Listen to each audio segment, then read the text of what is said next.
Hey, Paul, you just recently got a copy of the Player's Handbook. Yeah, we both got the copy of the Player's Handbook at Gen Con. That's Yes. great. What class are you most excited for? I think if I don't say Barbarian, Stan is going to get to me, so I'm going to say Barbarian. How about you? I'd have to say Monk. I really like all the changes that are coming, and I'm very excited to play Monk. Yeah, a lot of good changes. My name is Paul Zajac. And I'm Rob Egan. Welcome to Boss Battles. This is where we take D&D live play and smash it together with sports commentary. Kind of. Okay, so in this episode, we're doing a countdown of the choices our players made for the league play that we have coming up. And we did it by lottery. And so let's just, without further ado, let's start counting down. We're going to go in reverse order. So like number 20 was like the last one picked. And so... Just so everyone's aware, our league is going to consist of 5 teams of 4 players. Right. So 20 choices. There are going to be no repeat subclasses. Right. Yeah. So at the end, there was, I think, only one person that had to take a class that they didn't want to. We had to have one of each class. Yes. And so that was number 20. And coming in number 20 is the Fey Wanderer Ranger. Yeah. I was really surprised that Ranger was like a class that was actually forced on a player, who was Bill. He did have that Ranger as his third choice, and he likes Ranger, so we're going to see. But I was surprised that Ranger went last. There's a lot new in the Ranger, and I don't know if it needed to be number 20. Yeah, I agree. I think there might be some limitations that we're coming to see from the rules, though there are, I think, some really very potent builds. Coming in at number 19? Number 19 is the Oath of Devotion Paladin.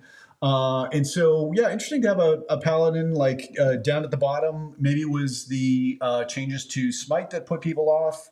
But yeah, that's our number 19. Yeah, I think, I think a Paladin build is going to be strong regardless. And that I'm surprised that there were still Paladins left to pick at number 19. Right.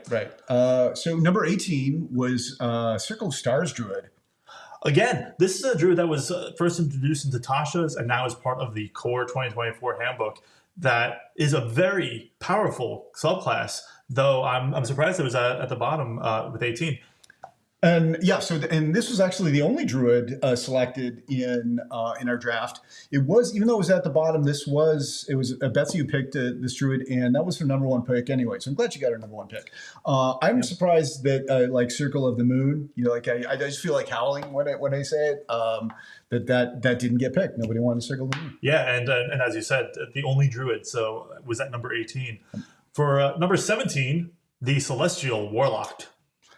Now, what we see in the Warlocks are a lot of changes from the 2014 here in 2024 with how invocations are working, and also the patrons now too. So I think Celestial Warlock is going to be interesting to see how that works in battle. I think all Warlocks will be, and this. I don't think we're ruining too much. This wasn't the only Warlock picked. There was more coming up. Number 16. This was kind of surprised me that it was this low. Is the Battlemaster Fighter. Yeah, again, another very strong subclass from 2014 down toward the bottom of the list. Battlemasters are still going to be really potent, especially with weapon masteries. Yeah, this was, beforehand we guessed what would go number 1. I guessed that Battlemaster would go number 1. I think mostly because they're really good anyway, that they're a cornerstone of the party. And with the new weapon masteries, I thought, for sure, Battlemaster. But it's, down at 16? Yeah, well... Maybe the weapon masteries do a lot of what you can already do with Battlemaster, so other folks went another direction. Yeah, we're going to find out. For number 15, we have the Great Old One Warlock. This is another, again, a Warlock subclass that I think is going to be very strong, just because the Warlocks themselves are a very solid class. Yeah, so when I talked to Hanasiri, who picked this one, she was just like, I just really wanted any Warlock. So yeah, again, showing the Warlocks are popular this year. Okay, next one down, Clockwork Sorcerer. Yeah, Clockwork Sorcerer is going to be interesting because there are some changes where back in the 2014 version, or when it was introduced in Tasha's, some ways to kind of swap out spells that are not there right now. Though sorcerers themselves have really gotten a lot of really good utility added to them, especially with meta magics. So I'm really interested to see how this is going to play out. Yeah, this was when I looked at the sorcerers. This was the one that I thought to me seemed the most powerful. So I'm not surprised that somebody took it. Yeah. Number 13 was a thief rogue, and this is the only thief selected in our draft. The only rogue, yeah. Oh, no, only rogue. Sorry, yeah. Yeah, and again, this is I think the player who picked this one, Kyle, has experience playing a rogue before. I think that's where he was sort of gravitating. Very surprised that there weren't more rogues. Yeah. But again, that could just be about the rules change. And I know I've seen a lot of chatter about rogues just getting really nerfed and not being as potent damage dealers. I was at a panel in Gen Con where somebody asked D&D Shorts what his number one pick would be, and his was Thief Rogue. So, if D&D Shorts' will is picking it, it can be broken open somehow. Yeah, exactly. We'll see. Okay, so next, number 12. Way of the Mercy. Yeah, Way of the Mercy Monk, right. And so there were a lot of people who ranked this monk really high. I think there was a perception, even before the new edition, that Way of the Mercy Monk was maybe the most powerful monk. Yeah, so again, monk, any class, that's what I want to play in 2024. Way of the Mercy is another subclass that came from Tasha's, I think, build as probably one of the most powerful monk subclasses. It made its way into 2024 as one of the main subclasses and is really a contender for putting out some really good damage and really good utility. Yeah, I just want to play it on the basis of like they got a picture of like the Dragonborn monk who's like it's really cool. I mean, you got to get the book. Yeah, I would absolutely say this is just the book has amazing art. So if you have the chance, right, just for the artwork. Yeah. Number 10. Number 11. Oh, sorry. Yeah, 11. Okay. Life Domain Cleric. Yeah. Another cleric. Okay. Please. Clerics. I don't know. There wasn't the only cleric on our list. I don't personally like clerics, but they're a popular pick. Yeah, and again, what we see in the new 2024 edition is a lot of dichotomy of subclasses that are sort of different sides of the same coin. So we have our Life Domain Cleric here, healing up people. I think just the utility of being able to keep your party alive, this is going to be a very strong choice for that group. Yeah, for sure. Of course. Always was. Okay, now we're on to number 10. Yeah, so we have the College of Dance Bard, and this is a brand new subclass to 2024. This is your bard that is able to kind of perform with their body, not necessarily singing or orating, be able to move across the battlefield, and I think most notably do unarmed strikes. Yeah. So I think the team to which this College Dance bard belongs is like a really thematic group, and I think the dance fits with the theme of their party, and not necessarily reflecting their thought process about which is going to be the most powerful bard. But I am excited to see what James does with this College of Dance bard. I'm absolutely excited as well. And also, for those of you who may not have seen our previous video, roleplay is a main staple of our league, where players will be judged on the roleplay they do during combat. So absolutely, I'm super pumped to see the College of Dance bard and that whole group play together. Number 9. Oath of Glory Paladin. What do you think? So I love paladins. The only paladin that I the one that I personally like the most, nobody selected, which was Oath of Vengeance. But Oath of Glory, a powerful choice. Yep, Oath of Glory. Again, the paladin is not going. Just because the Smite got reworked, I still think Paladin is a very powerful choice. I am surprised Oath of Vengeance didn't get picked. I think that would have been my first pick of Paladin. Yeah.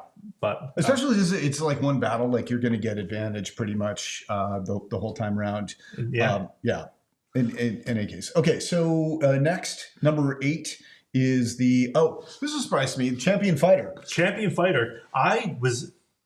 I was not expecting Champion Fighter to be this high up on the list. I wasn't expecting it to be on the list at all. But it was funny because we talked to Ethan, and he switched his pick, and he was worried he wasn't going to get the Champion Fighter. Like he was definitely number one pick for him. Yeah, well, we're also going to see a lot of improvements for the Champion Fighter and how they are able to go through the battlefield. Again, the weapon masteries makes fighters a lot more able to work within, and maybe something that you want to pick up. So yeah, fighters themselves really great. I'm very interested to see what he does with the champion now. Oh yeah, I think it's going to be really fun. Number 7. So this is not like too much of a surprise. Divination Wizard, and I think this was the only wizard selected in our lottery. And frequently touted as perhaps the most powerful wizard, and because wizards were previously thought to be the most powerful class, like perhaps the most powerful subclass in all D&D, still doing high in this ranking at number 7. Yep. So number 6, I gotta say, I think this was my fault. There was a typo earlier. The other cleric we talked about when we said life domain was actually light domain. Oh, okay, all right. So the life domain is now in the number 6 spot. Okay, this makes a little bit more sense. Again, the healing capabilities are really great. We spoke about life earlier, and regardless of what cleric you have, you're going to be a really good staple in your team. Yeah, cleric, right. I guess that's what it comes down to. It like utility. It's got lots of options. Number 5, College of Lore Bard, and so another bard, another character class that has a lot of utility to it, very high in the top of our draft. Yeah, so and what we'll see too is, especially with this College of Lore Bard, the bard magical secrets that they take. The College of Lore still gets it at level 6. It acts as it did in the 2014 version, but we're going to be our league is going to go up to level 20, so we're going to see all those magical secrets for our bards open up. Right. Yeah. It'll be interesting to see because they made a big deal out of it. We're going to get to see it. We're going to see 10 levels of the bard just being a cleric or a wizard as well. Just super bards. Okay. Number 4 didn't surprise me. And this was like a lot of people's picks high up in the list was that Eldritch Knight fighter. I guess it's always kind of been popular, but the enticement of using magic along with fighting put it high up on our list. Yeah, this was one of my top picks. I think I would have gone for Eldritch Knight had monks not been. If I was choosing, it would be between that and monk. Again, Eldritch Knight, really great utility with spells, and they also get the ability to now attack and cast spells in one turn when you get to like level 6. So. Very a lot more efficient as well. Number 3, World Tree Barbarian, which is a new class, and it kind of looks like it could be the most powerful barbarian. I don't know. It's a close call, but it's really going to be interesting to see this one in play. I'm not surprised it went high up in the draft. Yeah, I am not surprised that this got taken very early. I am very excited to see the new World Tree Barbarian. I would say. Yeah, it is probably on the much more powerful sides of subclasses. It is brand new. Super excited to see this in play. Number 2, another cleric, War Domain cleric. And I think also I'm not surprised that this one was like the top cleric pick. Yep.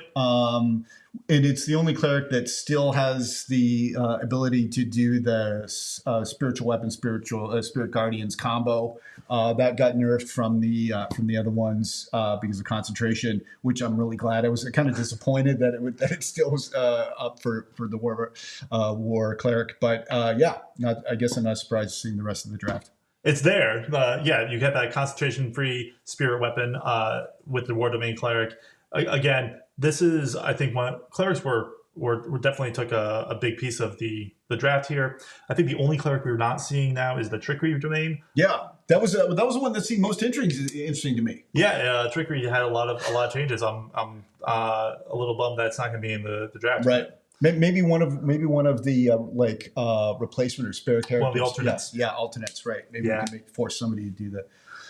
Okay, number 1. And then coming in the number 1 spot, the Draconic Sorcerer subclass. So we have our Draconic Sorcerer, and I think again Sorcerer's got a lot of love in this new edition. Yeah. With the meta magics. The something I didn't mention earlier was the It's like a level 1 ability where they basically just get advantage. Like, I'm going to take advantage, and I call it Sorcerer's Rage, right? Right. Yeah. Yeah. Right. So, and they just give us all the advantage. Right. I think there's probably going to be a lot of, like, talking about the most powerful subclass. This could be it. I think, yeah. So one thing that is our top 20. That was our draft. Very exciting to see what's going to happen when the teams start playing.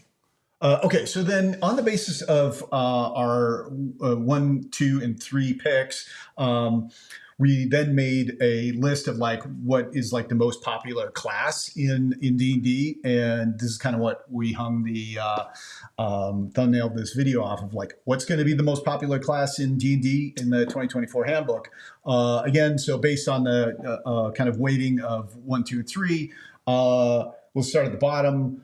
No surprise. Number 12 is the Ranger. Ranger, yeah. I don't think there were many people that even had that in their spots. Right. Like we said, even that at the very end, the player that got the Ranger kind of was forced to take Ranger because we needed representation from every class. So not too surprising. I'm not sure if they're certainly wouldn't be the one that I'd least like to play. I think I may put the Rogue below the Ranger, which, speaking of, the number 11 spot was the Rogue. Was the Rogue. And again, I think this might be because we saw a lot or got a lot of information about how rogues have been recalculated and sort of nerfed in some ways. So maybe some folks started to look away from rogues. Yeah, or just that the power went up in some other classes relatively. And let's the other thing too is rogues are just really good at like social and exploration, and that may not happen as much with these battles. So right, the outside of combat sort of utility. So, but speaking of battle utility, a surprise that number 9 is the Paladin. Right, it's like these guys are like if you want somebody to do Nova damage. Even with the nerf of the smite, I still think Paladins is surprising they're at 9. I was super surprised because Paladins, again, are usually a keystone part of a team to do that damage, to make the healing, to be a tank, and having it be so low. Again, maybe a few players got spooked by the changes. Yeah. I think there were still some really potent builds in there, though. All right, so then there was a bunch of characters that were like tied with 9, and so Paladin was one, and Barbarian was the next one. Yep.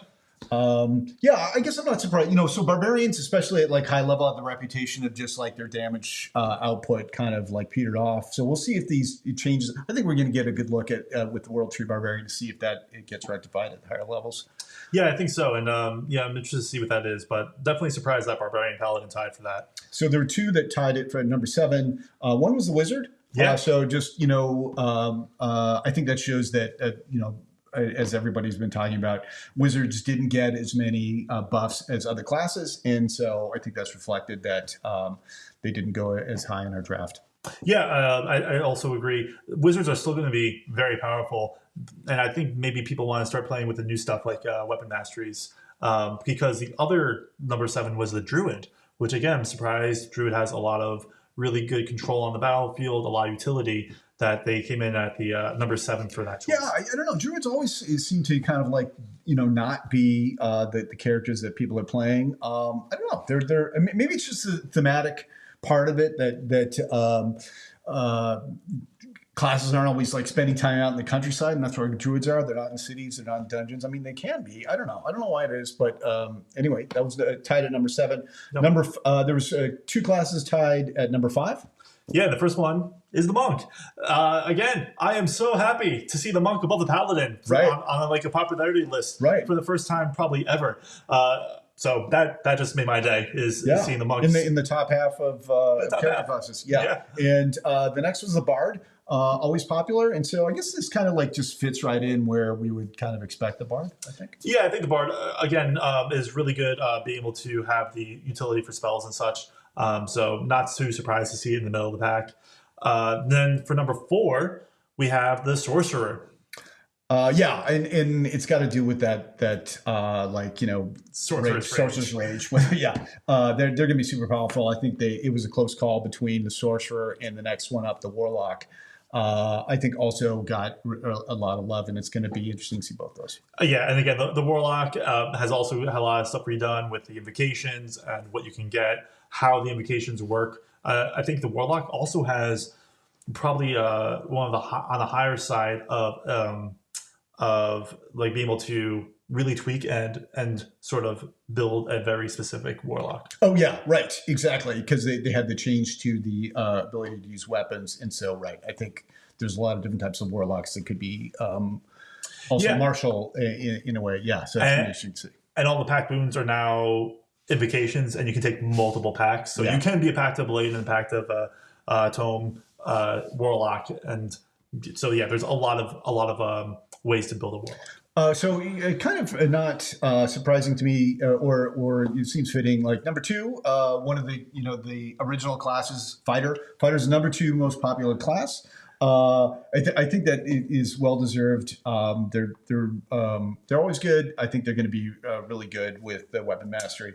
Yeah, again, like you said, fighter has always been sort of a core class. I think what we see too is whenever you look at those stats that like D&D Beyond drops, fighter is usually a more popular class. So I'm not too surprised that it is in the top half. I'm very surprised that it's number 2 though.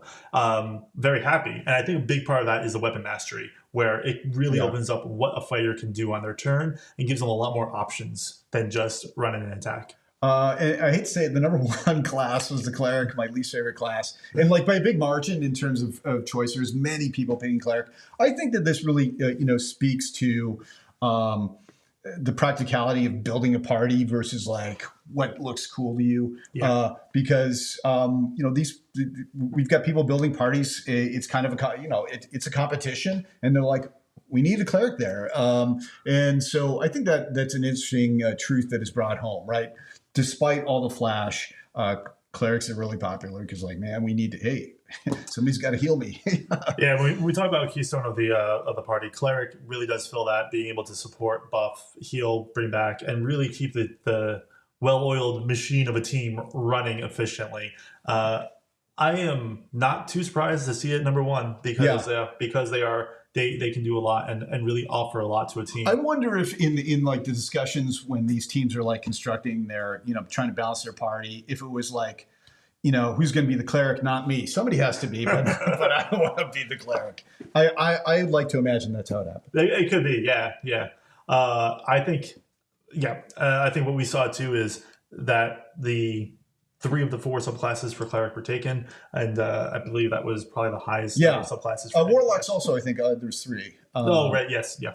And anyway, so that's it. That is our ranking of how our draft came out, and on the basis of the draft, what the ranking of top classes was. I actually really think it's interesting because like in all the videos that I've been watching on YouTube, like nobody's been like, man, the clerics, right? Right. Clerics are number 1. Yeah, it just goes to show you too that no matter how many things change in 2024, it is still a very solid addition. Clerics still come out on top. Yeah. All right. I guess that's it. Yeah. Keep a lookout for our videos on the league. Let us know what you're interested in, what you want to see. Right. And tell us your favorite. Who's your favorite class? Do you think clerics should have been? Classes. Yeah, we'd be really interested to know. Okay, that's it. We'll see you next time. Thanks for watching. Thanks.